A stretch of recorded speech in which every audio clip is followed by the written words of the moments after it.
Berikut adalah beberapa upaya yang dilakukan untuk menerapkan 12 prinsip kimia hijau dalam berbagai bidang industri. Yang pertama adalah penggunaan perkloroetilena dengan rumus kimia Cl2C-2JCl2 yang merupakan pelarut yang digunakan pada dry cleaning yang bersifat karsinogenik atau pemicu kanker, serta dapat mencemari air tanah ketika dibuang. Teknologi baru yang ramah lingkungan adalah menggunakan karbon dioksida, CO2, cair, dan surfaktan sebagai pelarut dalam dry cleaning.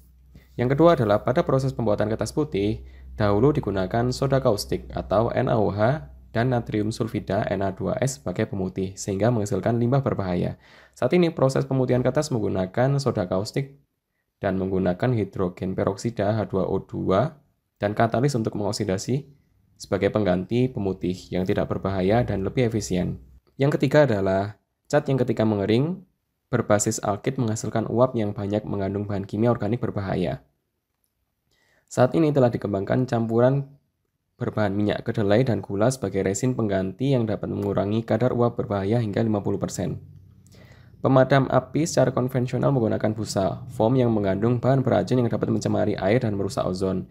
Busa jenis baru yang dinamakan Pyrocool dapat digunakan sebagai bahan pemadam kebakaran tanpa menimbulkan bahan beracun.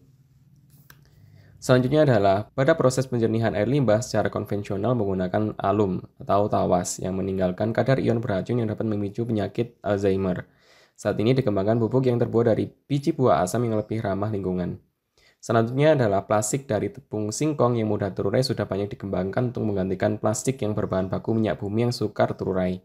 Plastik dari bahan tepung singkong mudah terurai oleh air dan mikroba. Selanjutnya ada air dan energi dalam jumlah yang sangat besar diperlukan dalam proses pembuatan chip komputer.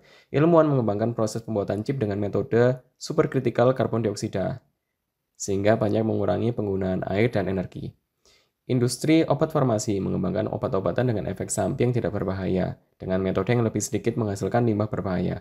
Banyak proses produksi obat-obat yang beralih menggunakan enzim sebagai katalis, dari semula menggunakan logam sebagai katalis. Kemudian sel surya merupakan sumber energi ramah lingkungan yang terbarukan, rendah emisi karbon, dan dapat dimasalkan untuk memenuhi kebutuhan listrik yang semakin tinggi. Semakin tingginya penggunaan sel surya mengakibatkan penurunan penggunaan bahan bakar fosil dan mengurangi pencemaran gas rumah kaca. Yang terakhir, bangunan ramah lingkungan mulai dimanfaatkan untuk meminimalkan dampak lingkungan.